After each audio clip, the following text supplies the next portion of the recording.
In chapter 956, Oda took liberty in fueling speculations and ideas regarding a few key characters. If you don't remember, this chapter together with 957 is where the conclusions of the Reverie were half-heartedly revealed. After which, the incident regarding Sabo and Vivi highly implying the death of Sabo.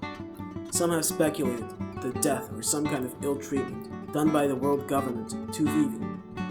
Vivi's picture being chosen by Emu and Garp later apologizing to King Neptune for something involving the Alabasta Kingdom. All the while, the word cleansing being thrown around does sound quite suspicious. I found Blackbeard's reaction most intriguing, showing the intention of seizing something before the Marines get the chance to. All the information that the Reverie has provided is a mess, scattered and hard to piece together. That is what makes it so interesting. The key question here is, why? Why would Emu pick Vivi over an ancient weapon and the two pirates who are causing the most instability in the world, Blackbeard and Luffy? Why did Emu consider Vivi the most preferable option? And what is Blackbeard after? There's one thing about Blackbeard which people overlook. SBS Volume 82, when asked for the hobbies of the supernovae, Oda states gambling and historical research regarding Blackbeard. In SBS Volume 88, Blackbeard's real-life occupation is stated to be archaeology. That is, the part that people are missing. He's the archaeologist, historical research type of guy, kind of but not quite like Robin. And this fits with what we've seen of him so far. He named his ship Saber of Zebek. Some then speculate that Blackbeard has or had some kind of personal relationship with rocks. But we don't have to make that assumption. Without adding anything new to his character, we can say he was inspired by rocks from a historical perspective. Also, the fact that he has every devil fruit in the encyclopedia memorized fits this character trait. Him being able to use 2 devil fruits, he must have gotten it from somewhere. Once you start looking at Blackbeard from this angle, a lot of questions pop up. What does he know? What doesn't he know? Does he know about the ancient weapons? Does he know about the Void Century?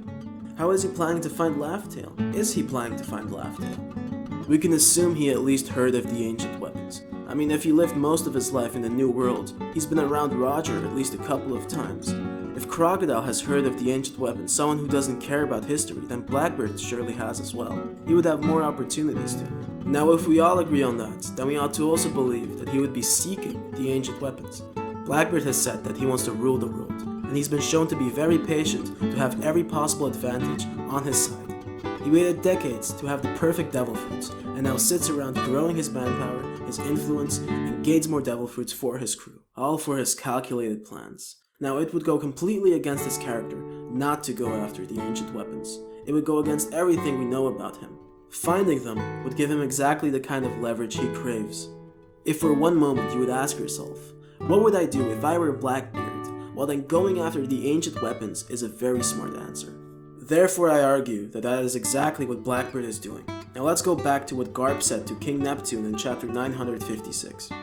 I'm going to quote Garp now. He said, as long as no blood is spilled, I'd normally count it as peaceful, but this time it's different. And then he goes on and says it's an incident regarding the Alabasta Kingdom. Notice how Garp says it's an incident regarding the Alabasta Kingdom, and not the Nefertari family, and how he implies that there was no blood spilled. The only thing that I can think of that this can mean is that the government is planning on occupying Alabasta in order to uncover Pluton, or to make sure no pirates ever uncover Pluton.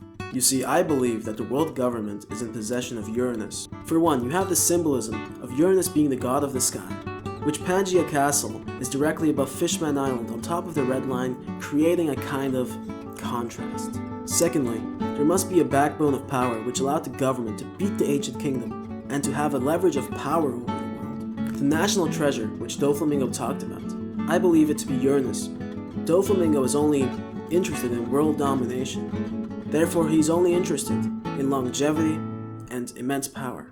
So Uranus would take the role of the national treasure perfectly. It's the only ancient weapon we know nothing about, which would make sense if it's in the hands of the government. Anyways, if the remaining 2 ancient weapons get uncovered, then that would challenge the world government. So if they lock access to one of them, they can assure this will never happen. So they would occupy the Alabasta Kingdom, after framing the Nefertari family, or just condemning them for affiliating with the Straw Hat Pirates. And boom, they can occupy Alabasta.